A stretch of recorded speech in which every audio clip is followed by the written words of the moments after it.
Ichoda old bus stand చౌరస్తాలో MRPS వ్యవస్థాపకులు మందకృష్ణ మాదిగ ఆదేశాల మేరకు ఎంఆర్పీఎస్ జిల్లా అధ్యక్షుడు ఆరేలి మహేష్ ఆధ్వర్యంలో సీఎం రేవంత్ రెడ్డి దిష్టిబొమ్మ దగ్ధం. ఎంఆర్పీఎస్ జిల్లా అధ్యక్షుడు అరెల్లి మల్లేష్ మాట్లాడుతూ తెలంగాణలో 12% పైగా ఉన్న మాదిగలకు పార్లమెంట్ స్థానాల్లో అవకాశం కల్పించకుండా కాంగ్రెస్ తీరని ద్రోహం చేసిందని, ముఖ్యమంత్రి సీటును కాపాడుకోవడం కోసం మాలలతో కుమ్మక్కై రేవంత్ రెడ్డి నమ్మిన మాదిగల్ని నట్టెడు ముంచారు. పార్లమెంట్ సీట్లో తెలంగాణ రాష్ట్రం ఎస్సీలకు 3 సీట్లు ఉంటే రాష్ట్రంలోనే అత్యధిక జనాభా కలిగిన మాదిగలకు 1 సీటు కూడా ఇవ్వకుండా రేవంత్ రెడ్డి కాంగ్రెస్ పార్టీ మాదిగలకు ద్రోహం చేశారని మండిపడ్డారు. దళితుల్లో 20% గల మాలలకు 2 సీట్లు కేటాయించి ఊరుకొక్కరు లేని బైండ్ల కులానికి 1 సీటు ఇచ్చిన రేవంత్ రెడ్డి దళితుల్లో 75% గల మాదిగలకు 1 సీటు ఇవ్వలేదని ఆవేదన వ్యక్తం చేశారు. కాంగ్రెస్ తమ నిర్ణయాన్ని ఉపసంహరించుకొని 2 పార్లమెంటు స్థానాల్లో మాదిగలకే కేటాయించాలని డిమాండ్ చేశారు. ఎంపీ స్థానాల్లో మాదిగలకు 1 సీటు కూడా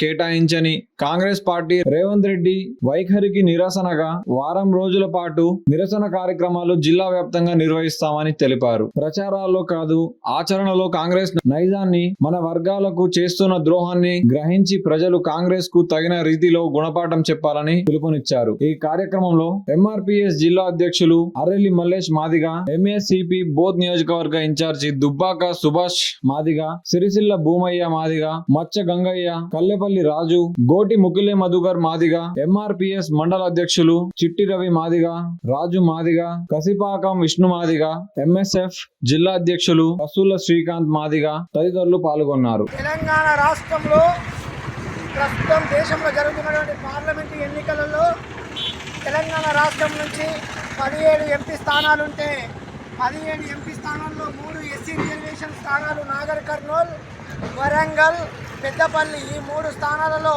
మెజార్టీ మాదిగలు ఉన్నటువంటి 75 లక్షల మంది మాదిగలు ఉన్నటువంటి మాదిగలకు 1 సీటు కూడా కాంగ్రెస్ పార్టీ కేటాయించకపోవడం అంటే అత్యంత దుర్మార్గమైనటువంటి విషయం. ఇట్లాంటి పరిస్థితుల్లో కేవలం ఒకే సామాజిక వర్గానికి వత్తసు వలుకుతూ మాదిగలతోని మాత్రమే నేను ఎంపీటీసీ నుంచి మొదలుకొని మరియు జడ్పీటీసీ, ఎమ్మెల్సీ, ఎమ్మెల్యే అనేక పదవులు అనుభవిస్తున్నట్టే మాదిగల పుణ్యాలని చెప్పి ప్రగల్భాలు పలికినటువంటి ఈ యొక్క రాష్ట్ర ముఖ్యమంత్రి రేవంత్ రెడ్డి గారు మరియు తెలంగాణ ఏదైతే ఇప్పుడు ఉన్నటువంటి పార్లమెంట్ ఎన్నికల్లో 1 సీటు కూడా మాదిగలకు కేటాయించకుండా అత్యంత మోసం చేసినటువంటి పరిస్థితుల్లో ఇప్పుడు కాంగ్రెస్ పార్టీ మరియు కాంగ్రెస్ పార్టీ నాయకులు మాదిగ వాడల్లో, మాదిగ పల్లెల్లో 1 ఓట్లు అడగడానికి ఆ నైతిక అర్హత లేదని సందర్భంగా డిమాండ్ చేస్తున్నాం. మాకు ఏ విధంగా అయితే మేము సీట్లు కేటాయించకుండా 1 సీటు కూడా ఇవ్వకుండా మోసం చేసిందో మీకు తిరుగుబాటు తప్పదు. మాదిగల ఆవేదన ఆగ్రహానికి ఖచ్చితంగా కాంగ్రెస్ పార్టీ మరియు ముఖ్యమంత్రి రేవంత్